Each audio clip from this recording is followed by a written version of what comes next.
Hello, this is the overview of the clinician portal. When you sign in and you go to your home screen, this is what you'll see, which just has your name and welcome to the clinician portal. Where you'll find the most of the things that you'll need is in this assessment tab. So when you click on this, you'll see a couple different things. On your side, you'll see needs action, needs review, and complete. You won't have clinical review, so don't worry about that. Anything under needs action is just that, it needs action from you. Anything under needs review means that you have sent it in either for edits or you've sent it to the documentation reviewer. And anything under complete means that it's fully complete and has been shared with the client. All of your clients will populate here first. You'll have a couple different things here. You'll have your S3 appointment. You'll have a link to Healthy. You'll have an S3 prep form, and you'll also have a go-to report. As you're working through these, there's a couple different ways that you can do this. S3 prep and the report have reciprocal information with each other. So when you start working on one, it will show up for the other. I like to work through this starting with the S3 prep. So if I click on this, this is where we really start to think about and get clinical about the ways in which the traits of autism are or are not showing up with this client. What you'll do for this, the instructions are up here in this blue box. What you'll do is click on this note or on this line, and in here we have social emotional reciprocity, back and forth conversation, sharing of affect, interest or emotions, initiation or response to overtures. And what we're doing here is deciding whether this is something that is not evident for them. We don't see any challenges. We have some evidence of challenges, but it's not very compelling or it's not consistent, or we have clear evidence of challenges with social emotional reciprocity. You'll see here that each of these little bullet points gives you a little bit more information about what we mean by either clearly, maybe, or not. And down here, we have brief notes about the coding of this. On this side, this is a staging client, so this is all just sort of fake data that we've put in here. And as such, we don't have any charting notes. But if you were doing this for one of your clients, you would see the charting notes that you took during your S2 in this section for you to really think about and be deliberate about looking through. We'll also have the rating forms in here, so you can see if the rating forms and charting notes are the same or if there's deviance between the two. And like I mentioned, there is reciprocity between these two notes. So if you click report, you'll see that I've taken notes on the report side of this, and this populates over here. So if you're someone that likes to write the report and then do this kind of thing, you'll also be able to see this. But if you are someone that wants to do this first and think through whether these are clearly maybe or not evident and get your sort of thoughts on paper, these notes that you'll type down here, such as challenges with small talk or feeling uncomfortable, also populate on the report side. So both share information with the other. As you go through, you'll sort of look through your data, make a determination. You can click these little arrows down here to move through, not evident, maybe evident, or clearly evident. You'll see that we've done this one already. And as I look through, I can see that these three areas are met. And these areas and interest in behaviors, as we know, 2 out of 4 are required for a diagnosis.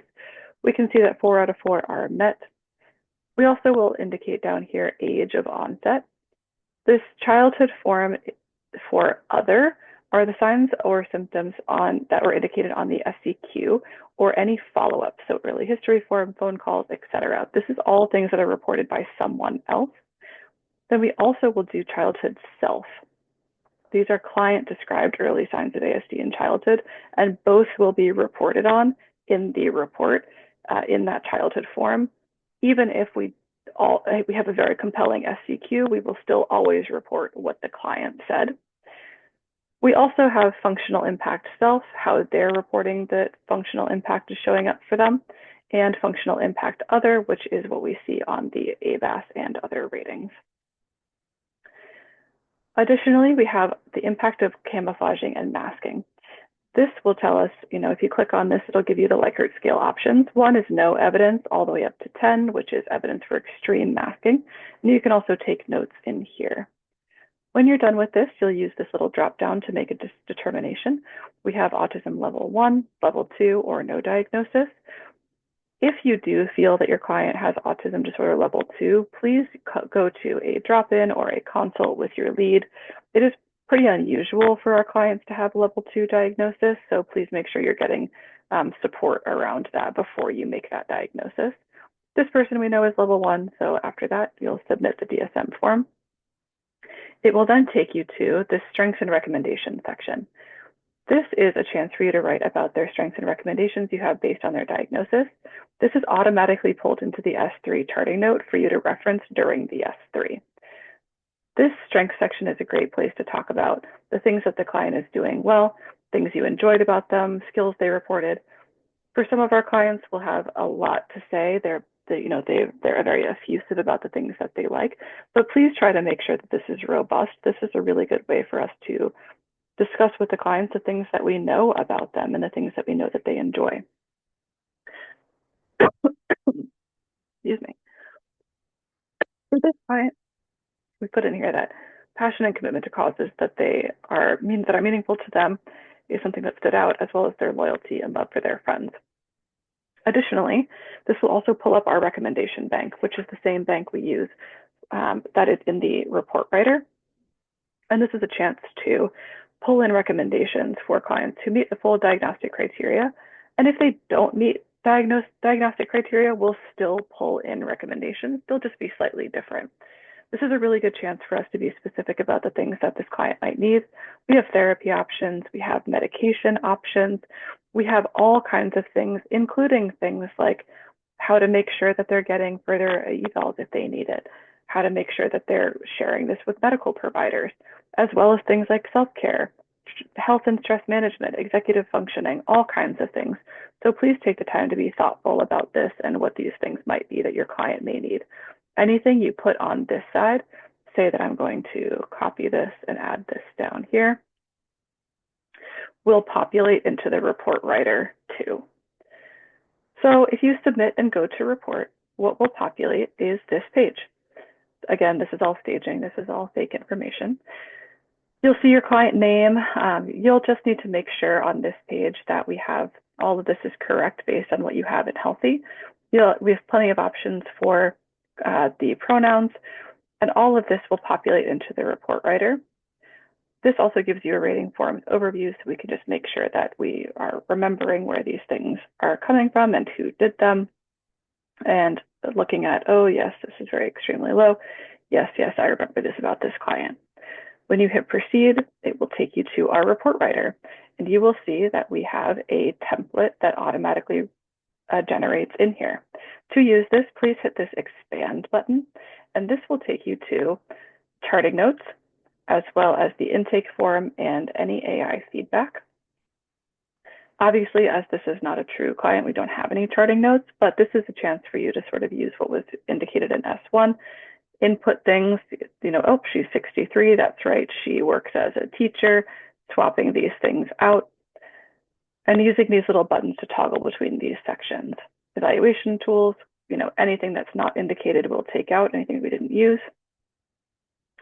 Behavior observations, part of this automatically generates from the notes. Others need to be filled in, so please make sure to take a look at this section.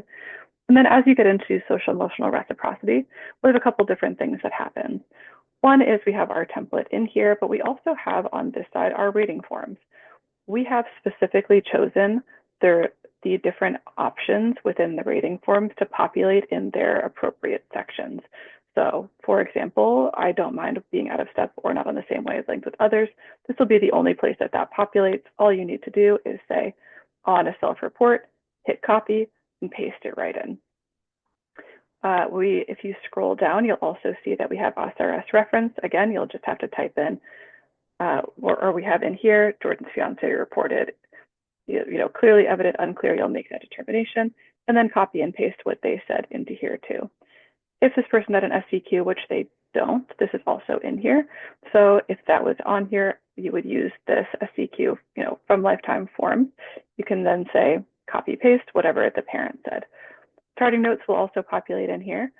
And like I mentioned, that DSM-5 form that you completed with those notes will also populate here if there was any notes that were in there. I did those notes for a different client technically, so they won't show up in here, but they would if this was all connected. This also pulls up the intake form and AI feedback. Please take a look at this AI feedback. Not all of it will be appropriate for every section. Sometimes it likes to, tell you things that are maybe inconsistent with what we've asked you to do in the report, but it will also then tell you when you have grammar concerns or if there are things like spelling errors or incorrect pronouns. So please just use this as a jumping off point. Again, you'll scroll through. We have rating forms, charting, DSM in all these different areas. When you get down to things like childhood, we will always report what the chat both was on the SCQ and what the client reported. So if there are things that is maybe inconsistent, that's a great place to talk about them. We'll make sure that we have, even if there is a very robust SCQ, we will also always report what the client said about those experiences, as that is what we want to lean on in this. When you scroll down, we have our functional impact, camouflaging, diagnosis. And then as you'll see in this recommendation section, these are the same recommendations we had on the other side. Again, these that I toggled between were not linked, but anything that I did put in this form, if they were linked, would be showing up here. And again, please be very thoughtful about what goes into here. And the last thing that I'd like to show you is at the very top of this page. When you're done with this report, you will hit review report. It will show you some errors. If you leave any of these in this report, it will not let you submit until those are fixed, as those are from the template. But once you do submit it, it will come to me first, and I will get a chance to see it, and we'll go over it together. But at the top of this page, you'll see this S3 up here. And this is where you will go for doing the S3 with clients. And you'll be trained on this explicitly with Rachel, but that is where you would find it, is on